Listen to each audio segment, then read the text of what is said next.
Welcome. Today we're going to be exploring the campaign map of Three Kingdoms and the motley crew of warlords that inhabit it.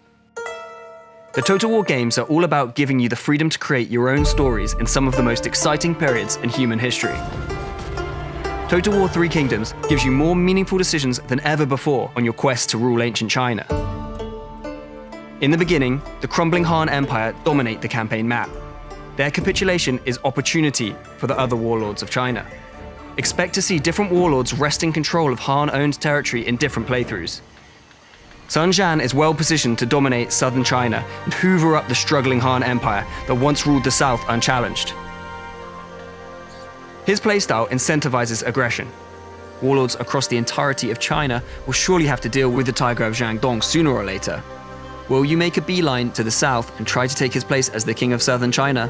Or perhaps looking to befriend him is a safer choice? After all, if he thinks of you as an ally, he may defend his borders with less vigilance. The center of the map can be an extremely inhospitable place to be, with conflicts flaring up almost every turn. Survival here may require a more duplicitous approach.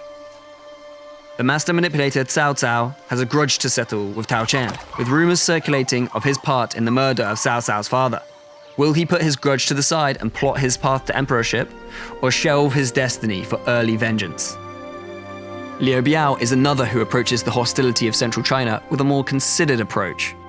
He finds himself at the center of a conflict between Xuanzhan and Yuan Shao, and must use all his guile to navigate the minefield of threats that surround him. His more peaceful approach could lead many to think of him as an easy target, but his preference for peace makes him an ideal ally, which often leads to a variety of powerful friends in his corner. Half-brothers Yuan Shao and Yuan Shu, descendants of the lofty Yuan dynasty, can use the power of their family name to form alliances from turn one, unlike other factions. Their sibling rivalry puts them on a collision course with each other.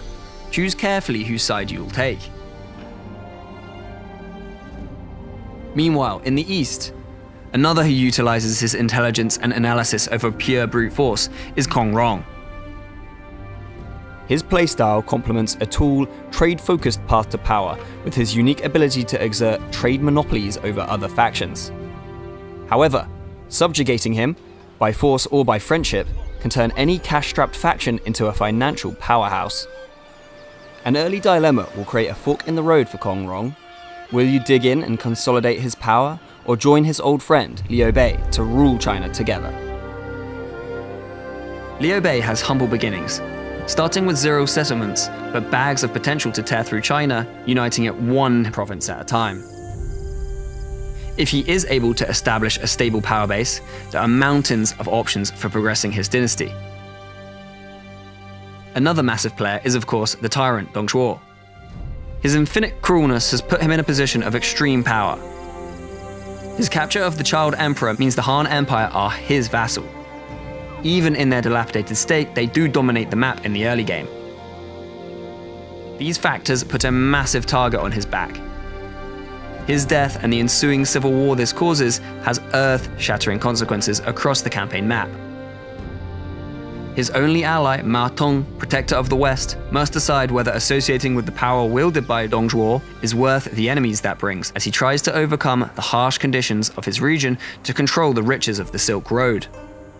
In the north, Gongsunzan's progression is guided by his decision to either beat down his old rival or appease Yuan Shao, creating a mighty partnership between two powerhouses. Gongsunzan's start position and traditional militaristic style make an excellent first playthrough for those still acclimatizing to the rigors of ancient China. Conversely, the nearby bandits, Zhengzhang and Zhang Yan, feature some of the most difficult start positions in a Total War game, as they try to paint the map their color without sacrificing what made them outlaws in the first place. It's the most ambitious Total War to date, where your choices and decisions shape a world that is teeming with life. Now you've seen the campaign map, tell us in the comments, how will you rule China?